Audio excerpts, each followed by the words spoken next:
അല്ല, ഞങ്ങൾ അവരുമായിട്ട് സംസാരിച്ചു. KSU കോൺഗ്രസിൻ്റെ മായിട്ട് ബന്ധപ്പെട്ട് പ്രവർത്തിക്കുന്ന ഒരു വിദ്യാർത്ഥി സംഘടനയാണ്. അവരുമായിട്ട് ബന്ധപ്പെട്ട കാര്യങ്ങൾ അവർ വന്ന് സംസാരിച്ചു.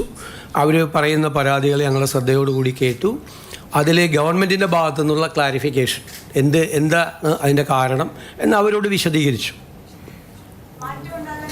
പിന്നെ നിങ്ങൾ പ്രചരണം നടത്തിയത് മുഖ്യമന്ത്രിയെ കാണാൻ അനുമതി കൊടുക്കുന്നില്ലെന്ന് ഒരു കാര്യം ഞാൻ വ്യക്തമാക്കാൻ ആഗ്രഹിക്കുന്നു. ആർക്കും വന്ന് എന്നെ കാണാം, അതിനുള്ള അവസരം കൊടുത്തിട്ടുണ്ട്. നിങ്ങൾക്കറിയാലോ, ആയിരക്കണക്കിന് ആളുകളാണ് കാണാൻ വരുന്നത്. 10,000-കണക്കിന് പരാതികളാണ് കിട്ടുന്നത്. ആ പരാതികൾ പരിഹരിക്കാനുള്ള സംവിധാനവും മുഖ്യമന്ത്രിയുടെ ഓഫീസിൽ ചെയ്തിട്ടുണ്ട്. ആർക്കും വേണമെങ്കിൽ ഒരാൾക്കും എൻ്റെ ഓഫീസ് ഇതുവരെ അനുമതി നിഷേധിച്ചിട്ടില്ല. നിങ്ങൾ പല വാർത്തകളും കൊടുത്തു അനുമതി നിഷേധിച്ചെന്ന്. ഇത് ശരിയല്ല. കാരണം ഒരു വ്യക്തിക്ക് കാണാൻ പറ്റാവുന്നതിൻ്റെയൊക്കെ അപ്പുറത്താണ് ആളുകളെ കാണുന്നത്. തീരെ സാധാരണക്കാരും പാവപ്പെട്ടവരുമായ ആളുകൾ കേരളത്തിൻ്റെ വിവിധ ഭാഗങ്ങളിൽ നിന്ന് വരികയാണ്. വിവിധ സംഘടനകളെ പ്രതിനിധാനം ചെയ്തുകൊണ്ടുള്ള ആളുകൾ വരികയാണ്. 10 വർഷത്തിന് ശേഷമുണ്ടായ ഒരു ഭരണമാറ്റവുമായി ബന്ധപ്പെട്ട് PSC പരീക്ഷയിലെ റാങ്ക് ലിസ്റ്റുമായി ബന്ധപ്പെട്ട ആളുകൾ, ആശ്രിത നിയമനത്തിന് വേണ്ടി വരുന്ന ആളുകൾ, ബാങ്ക് ജപ്തിയുമായി വരുന്ന ആളുകൾ ഉൾപ്പെടെയുള്ള ഏറ്റവും സാധാരണക്കാരും പാവപ്പെട്ടവരുമായ ആളുകളെ മുതൽ പ്രധാനപ്പെട്ട ആളുകളെ വരെ, ബാങ്കുകളുടെ പ്രതിനിധികൾ, സംഘടനകളുടെ പ്രതിനിധികൾ, കേരളത്തിൽ ഇൻവെസ്റ്റ്മെൻറ്റ് നടത്താൻ വേണ്ടി താല്പര്യമായിട്ട് വരുന്ന ആളുകൾ ഉൾപ്പെടെയുള്ള മുഴുവൻ ആളുകളെയും കാണുന്നുണ്ട്. ഞാൻ ആരെയും കാണുന്നില്ലെന്നോ എൻ്റെ ഓഫീസ് ആർക്കെങ്കിലും അനുമതി നിഷേധിച്ചെന്നോ നിങ്ങൾ ദയവ് ചെയ്ത് വാർത്ത കൊടുക്കരുത്. അത് തെറ്റാണ്.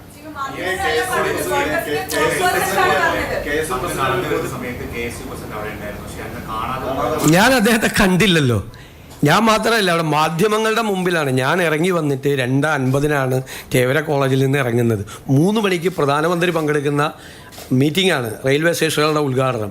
2:50 അവിടെ നിന്ന് സ്റ്റാർട്ട് ചെയ്താൽ 3 മണിക്ക് കൃത്യം എത്തുള്ളൂ. ഞാൻ ഏറ്റവും വേഗത്തിൽ, വളരെ വേഗത്തിൽ നടന്ന് വണ്ടിയിൽ കയറി അവിടെ എത്തുകയായിരുന്നു. KSU പ്രസിഡൻ്റെ കണ്ടു കഴിഞ്ഞാൽ എൻ്റെ ജില്ലക്കാരനായിരുന്നു, എൻ്റെ ജില്ലയിലെ KSU പ്രസിഡൻ്റായിരുന്ന ആളെ കണ്ടിട്ട് ഞാൻ മൈൻഡ് ചെയ്തില്ല എന്നുള്ളൊരു വാർത്ത. ഞാൻ നിൽക്കുന്നൊരു ഫ്രെയിമിൽ അദ്ദേഹം ഉണ്ട്. ഞാൻ പിന്നീടാണ് കാണുന്നത്. മാത്രമല്ല, അന്ന് രാവിലെ 10 മണി മുതൽ 1 മണി വരെ ഞാൻ എറണാകുളം ഗസ്റ്റ് ഹൗസിലുണ്ട് എന്നുകൂടി എൻ്റെ ഓഫീസ് അദ്ദേഹത്തെ അറിയിച്ചത്. ഇത് 2 മണിക്കാണ് ഈ പരിപാടി. തേവര കോളേജിൽ നടന്ന പരിപാടി 2 മണിക്കാണ്. 10 മണി മുതൽ 1 മണി വരെ ഞാൻ എറണാകുളം ഗസ്റ്റ് ഹൗസിൽ ഉണ്ട് എന്നുകൂടി അവരെ അറിയിച്ചു. അതൊക്കെ തെറ്റായ വാർത്തകളാണ്.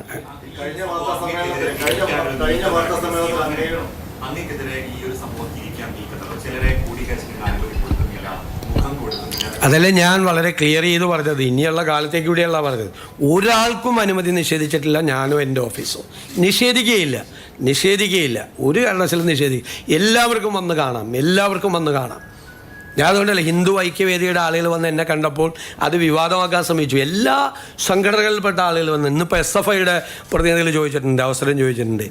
NGO യൂണിയൻ്റെ ആളുകൾ വന്നിരുന്നു, KSTയുടെ ആളുകൾ വന്നിരുന്നു, അവരുടെ ഗസറ്റ് ഓഫീസേഴ്സ് അസോസിയേഷൻ്റെ ആളുകൾ വന്നിരുന്നു കാണാം. എല്ലാവർക്കും അനുമതി കൊടുക്കുന്നുണ്ട്. എല്ലാവർക്കും അനുമതി കൊടുക്കും. MLA മാർ എല്ലാവരും വന്ന് കാണുമല്ലേ? അങ്ങനെ ചെയ്യാൻ പാടില്ലല്ലോ. അങ്ങനെ നിഷേധിക്കപ്പെടേണ്ട ഒരു സ്ഥലമല്ല.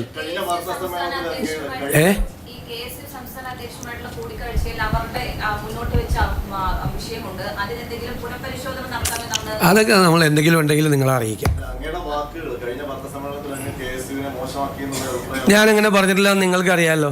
നിങ്ങൾ ലോ കോളേജിലെ യൂണിറ്റിൻ്റെ കാര്യം ചോദിച്ചപ്പോൾ ഞാൻ പറഞ്ഞു, ലോ കോളേജിലെ യൂണിറ്റ് അല്ല ഗവൺമെൻറ് ബിൽഡർമാരെ തീരുമാനിക്കുന്ന ഒരു വാചകം ഞാൻ പറഞ്ഞു. നിങ്ങൾ കേട്ടല്ലോ, ഇറ്റ്സ് ഓൺ റെക്കോർഡ് ഞാൻ പറഞ്ഞ കാര്യം. ഞാൻ KSUവിനെ കുറിച്ചല്ലല്ലോ പറഞ്ഞത്. ലോ കോളേജ് KSU യൂണിറ്റിനെ നിങ്ങൾ ചോദിച്ചപ്പോൾ ഞാൻ പറഞ്ഞു, ലോ കോളേജ് KSU യൂണിറ്റിനോട് ചോദിച്ചിട്ട് ഗവൺമെൻറ് ബിൽഡറെ വയ്ക്കാൻ പറ്റുമോ? അത് നിങ്ങൾ ഗവൺമെൻറ് പ്ലീഡർമാരുടെ നിയമനം 140-ലധികം ഗവൺമെൻറ് പ്ലീഡർമാരുടെ നിയമനം വന്നിട്ടുണ്ട്. 2 പരാതി വന്നു. അതിൽ ഒരു പരാതി ഇപ്പം തന്നെ പിൻവലിച്ചു. ഒരു പരാതിയാണ്. ഇത്രയല്ലേ വന്നിട്ടുള്ളൂ.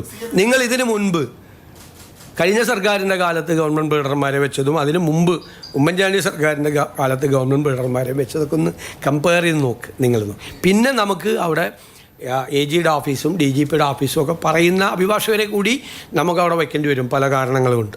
ഇനി ചോദിക്കും, വേറെ എന്തെങ്കിലും ചോദിക്കും. ഇത് പറഞ്ഞു കഴിഞ്ഞു ഞാൻ. ഇനി വേറെ ചോദ്യം ചോദിക്കും.